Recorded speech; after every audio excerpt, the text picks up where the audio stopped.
Hey, we'd like to welcome Pradeep Desai into our Purple Quarter podcast series. And welcome, Pradeep, onto our show. Really happy to have you here. And we've been chatting for quite some time now and finally get to have you in our office. First of all, thank you so much for coming in. I know you just flew down this morning and you're still here in our office to talk, on this show. Thank you so much. Well, thank you, Roopa. Glad to be here. Although I did land a few days ago. There was a Okay. change in plans. All There was a change in plans. Sure.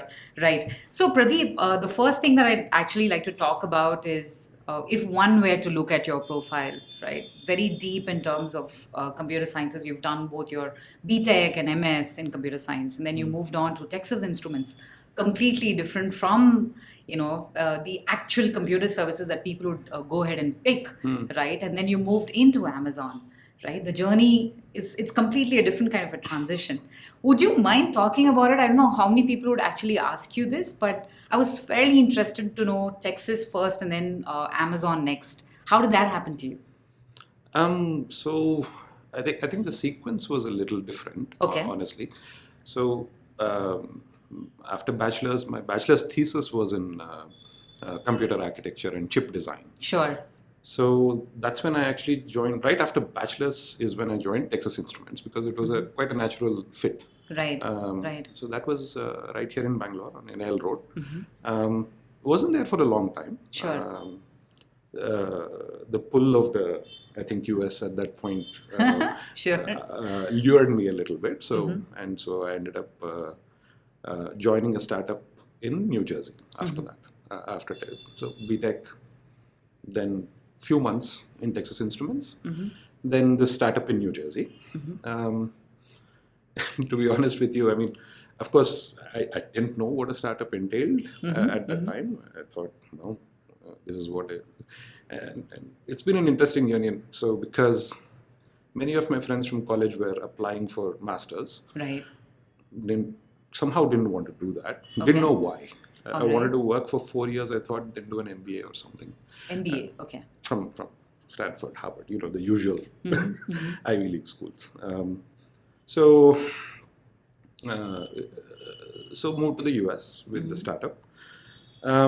Then saw all my friends who were kind of enjoying their grad school life. I mean, there was no rhyme or reason in the initial set of decisions, Sure. is all I'm trying to point out.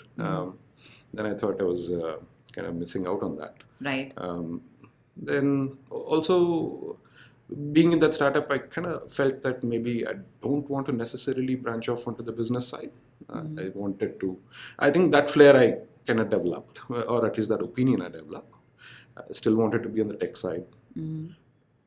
Maybe MBA is not the right thing. Sure. So then joined UT Austin. There was doing some machine learning AI type of problems. It's playing, the best project that I remember still was we were writing code to have little robo dogs, right? Oh, okay. So it's like a football field of this size, of this table. Right. So like you have multiple dogs, and there's team 1 and team 2, Okay. and the dogs are playing soccer. Sure. Right? So that was really quite nice. Right. Tried to do that. Can't say I was super successful at it. Then spent almost a year doing research. Was too slow paced. So that's when I joined Amazon. Sure. No real reason except that I really loved Seattle, and there were two companies. One was Microsoft, one was Amazon. Right. One didn't give me an offer, the other did. So All right. that was really the reason for Sure. joining Amazon. So yeah, so that's how the Amazon journey started. Right. Let me pick a cue from what you just said. Things were slow paced, so you went and picked Amazon. I think the right choice because Amazon's fast paced, the day one culture that everybody talks about and everybody endorses.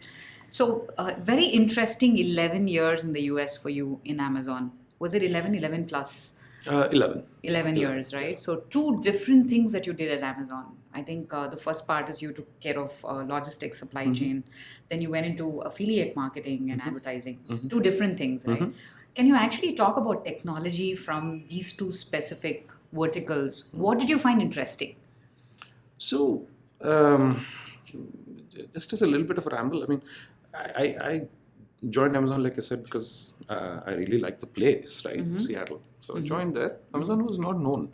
Okay. It was getting beaten up in the market, right? Right. They turned a profit, quarterly profit, in 2003, the first quarter that I joined. But till 2009, if you follow the market reports, it was really beating the company up, right? I mean, the stock price stayed flat at 20 to 40, right? Sure. For nearly 6 years. So when I joined, I was the fourth member of the logistics team on the technology side. It was a small enough organization that I still remember this as one of my favorite moments at Amazon, right? Sure. First 1 week, the gentleman who had hired me, he had some review with Bezos, where he said, tell me how Amazon's delivery compares with. So there's this need to possession cycle. Okay. So Roopa, you need a phone. That's your need. Your need starts. Right.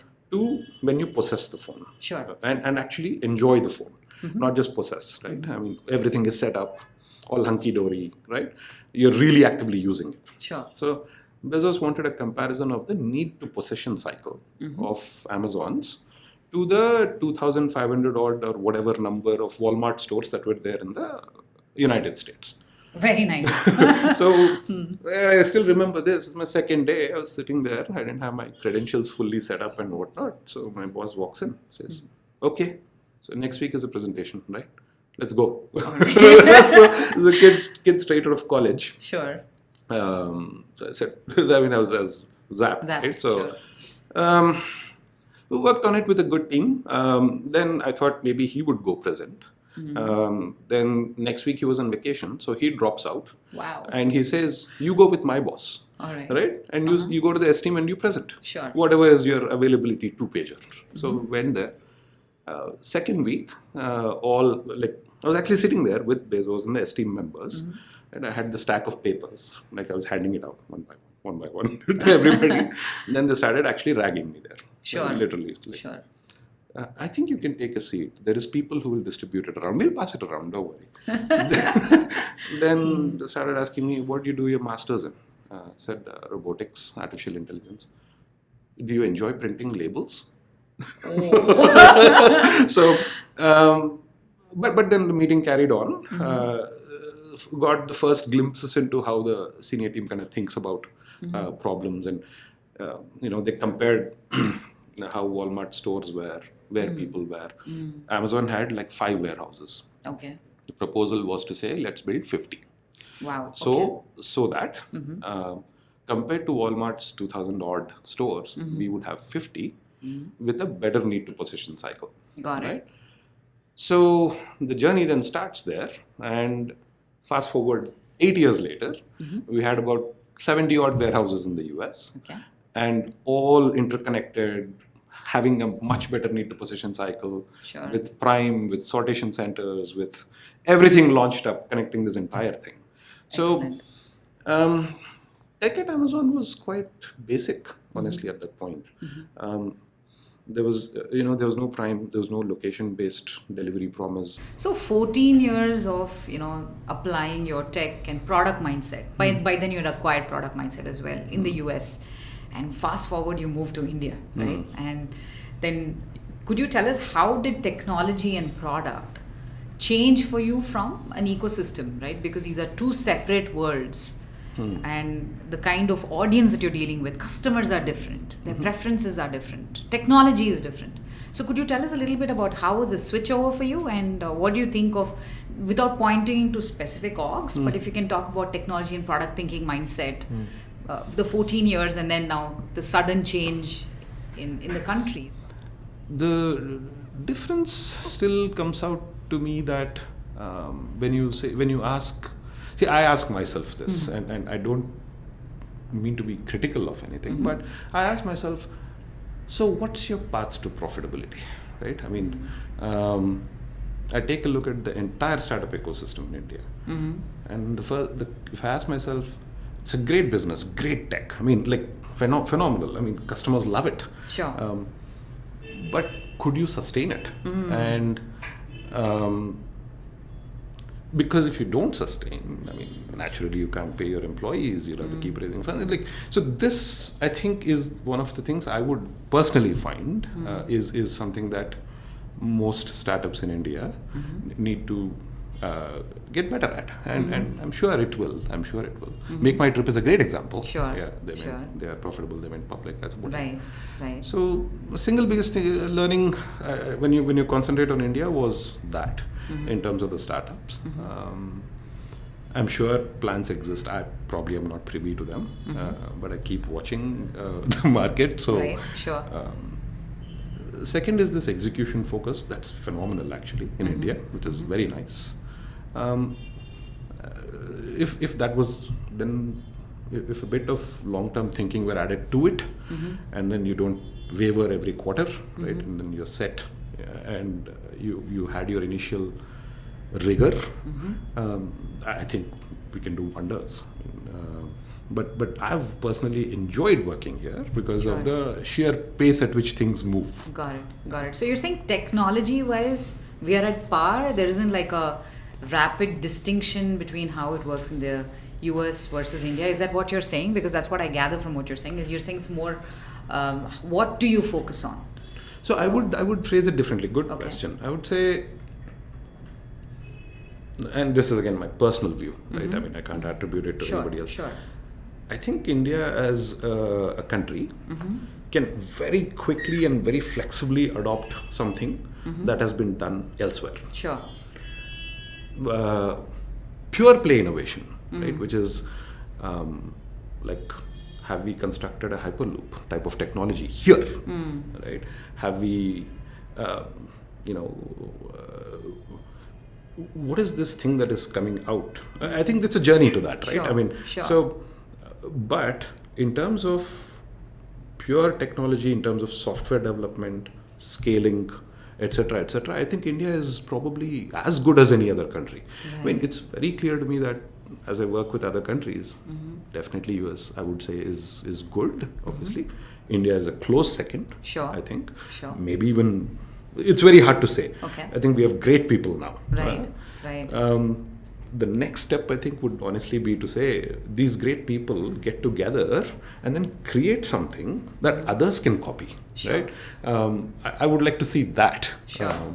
So, but technology-wise, I think India, from, I remember this in 2011 when I come back with Amazon here, to now, I think we have so many great people. It's just... Absolutely. So, Pradeep, this is something that, we often quote to most of the founders here in India, that you need to look for talent right here, because at the end of the day, technology being built out of India is also fantastic on what people are building. But coming from you, from a technologist, it adds more value, if you know what I mean. Yes. Right? Yeah. So great. So let's move a little bit into your current role. Okay. Right? You've gone ahead and joined DP World, and this is a global role. You're looking at both tech and product.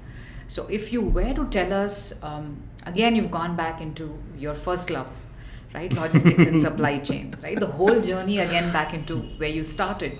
So if you were to tell us, what is it now that from a technology sense that you'll be building for different countries, right? Because the problems are going to be different across different countries. So how are you looking at technology to solve that? And if we can also deep dive a little into India, apart from the other countries, that'll be lovely. Absolutely. So DP World is a highly decentralized type of software, has a decentralized software structure. Sure. So primarily been terminals and ports, largely, handling export imports, about 70 odd countries. Now, so if you looked at the history of the company, they healthy financials.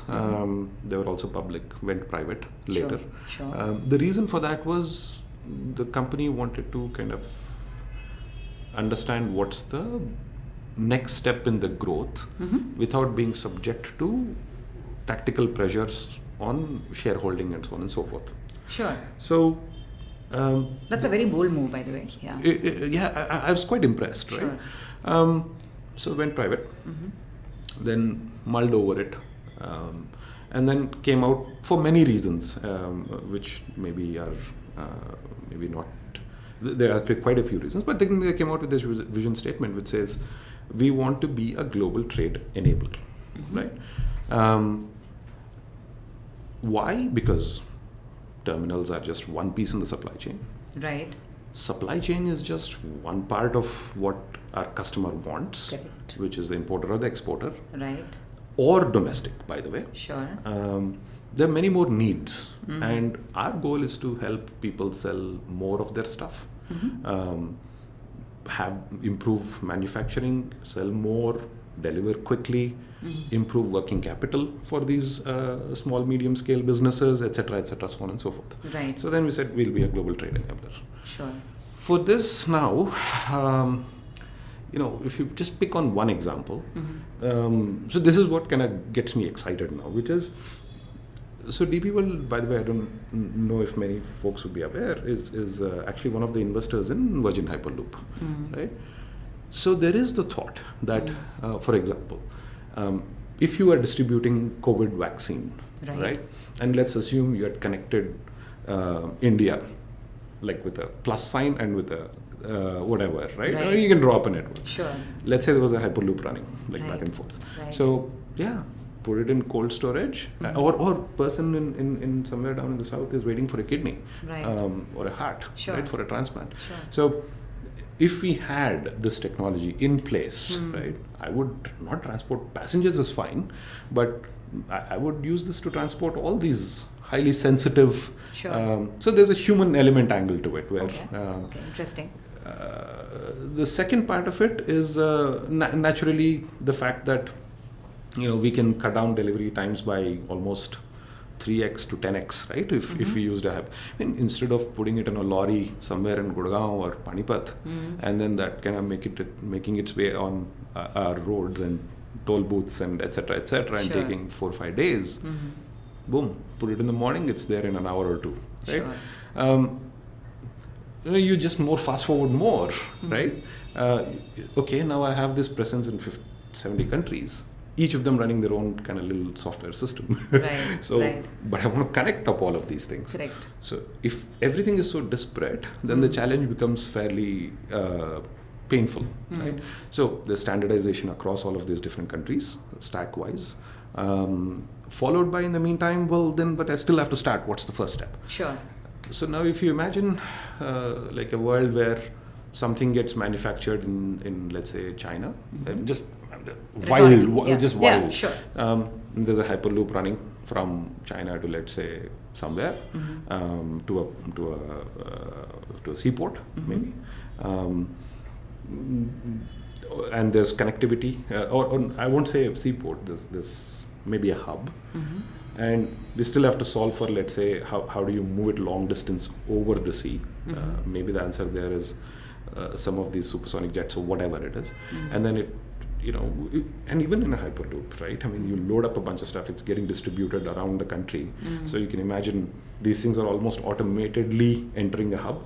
They drop off their packages, things are just getting sorted automatically, and then they enter or they're pushed into another pod for a Hyperloop, and then from there they fan out, and each goes to their own individual destination. Right. And then something else, it just gets almost automatically onto a jet or whatever it is, makes its way to the destination. Again, all unloaded, split out in the warehouse, drones come pick it up, final delivery, right? So to achieve this now, the number of pieces that need to be put in place, tied together. It's quite a lot. Yeah. So that's I think what's kind of going on at DP World. Sure. So if I were to ask you in terms of, when we speak about hubs, terminals or ports, there are larger players who've existed for a very long period of time who've also focused on these areas, right? So if you look at it, are you saying that you just described a lot of technology, right, at one go, in one breath, if I can put it that way. Yeah. So how soon do you think this would actually happen? Is it like a 3-year period? Is it like a 5-year window? What are we looking at? I think it's a 10 to 20 year one. 10 to 20 year one. Yeah. Okay. So that's what I also enjoy, right? Sure. So but that doesn't mean we'll wait for 10 years. So we start off with doing the first step, second step, third step. Sure. So I think your earlier question was specifically about India. Where does this play a role? Right. I think it was there in the newspapers also. So we're working to develop a hyperloop from the Bangalore airport to the center of the city. I think it was in the news. Yeah. Similarly, Maharashtra, there's a Mumbai-Pune corridor that's come out in the news, I think, if I'm not mistaken. Those are first couple of steps. In India, actually, in fact, it's very heartwarming that for us, subcontinent is actually a big deal because a lot of innovation is actually happening in the subcontinent. Things are moving very, very fast. So we've acquired all these assets in the subcontinent now. Like for instance, if you look at the peninsular India, there are about 6-7 odd terminals that we own. DP World is the second largest operator of railways in India, right? Then we've acquired a few other ships and feedering assets from South India. Sure. And now we're trying to put all of this together to form that first solution. Got it. We start here and then you layer, then you take out little pieces from that. You operationally as well as technologically put a much better link. So in other words, India is being, in my mind, being used as a prototype hub. Got it. Right, where you would develop some of these things, and then once it works with each regional flavor, we would then scale it across the globe. Sure. So I think the next one that you'll go to probably is Southeast Asia. I mean, because we have very similar logistics issues like India, or would you look at any other regions? I think that depends because that's honestly, I have my view, but I think the company's view could be different. Sure. My view would be Europe is a... All right. Yeah. All right. Okay. The reason, honestly, is just that we have quite a bit more assets sitting there, and I think we can build something substantial by connecting up all of this. Got it. It's there's each geography and import-export, and then there is also inside the country domestic. So now you take this and you want to do it across 70 countries, right? So it starts to become this whole large change management and program management. Right. Right. So, but India is playing a pivotal role technology-wise for Sure. us, plus being a prototype bed, like I said. Sure. Yeah.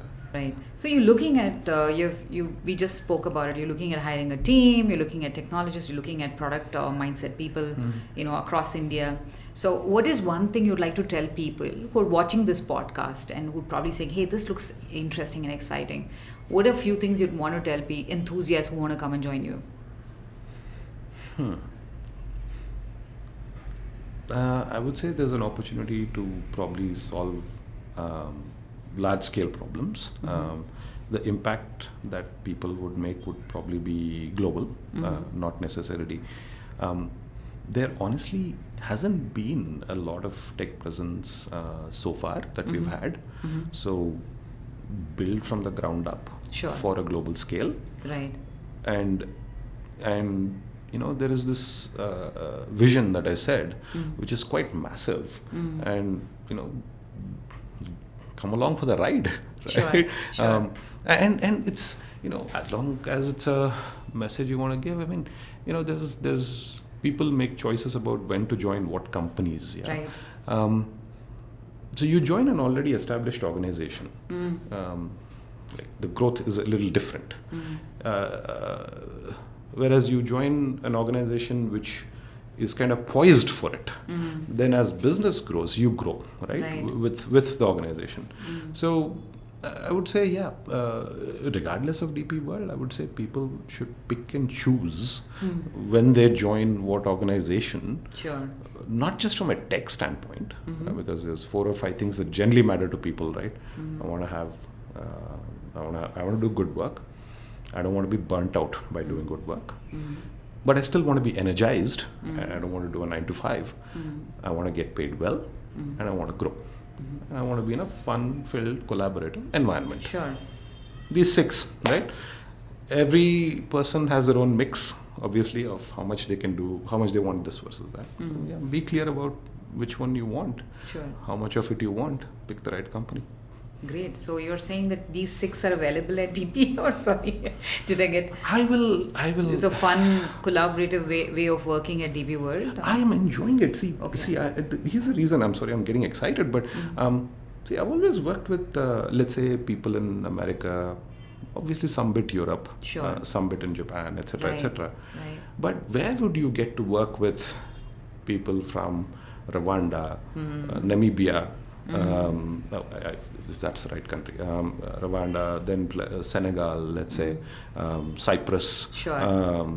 let's say folks from the UAE. In fact, I kid you not, I don't know if I can share.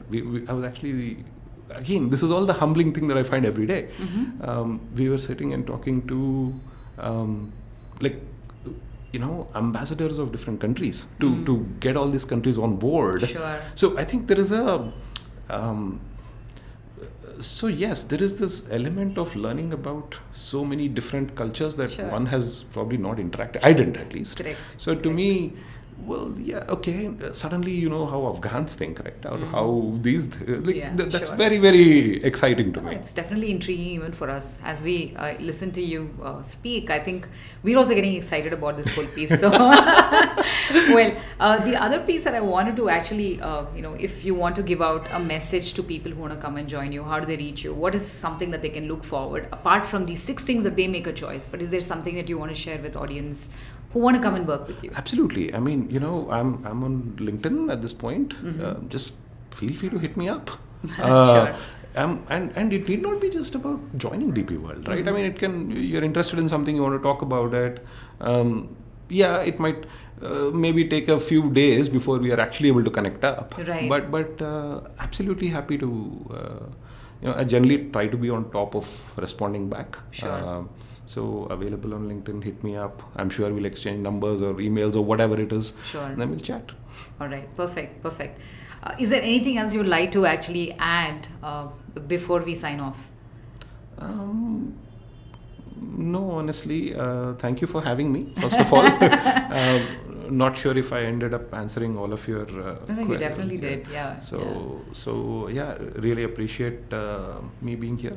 All right, perfect. Here's wishing you the very best in this new venture that you've signed up for, and I'm certain that DP World will do extremely well because what you've just essayed in terms of tech, product, and your business acumen, the way you're thinking of it, how passionate you are, and I think we were chatting about it outside that you're extremely down to earth. The way you spoke about where you come from, your roots. I'm sure that people who come and join you, Pradeep, will have a fantastic time to work with you. So. Thank you. Look forward to a lot of people coming and joining you, and thank you so much for being here. Absolutely, and thank you again for the kind words. Thank you. Bye-bye.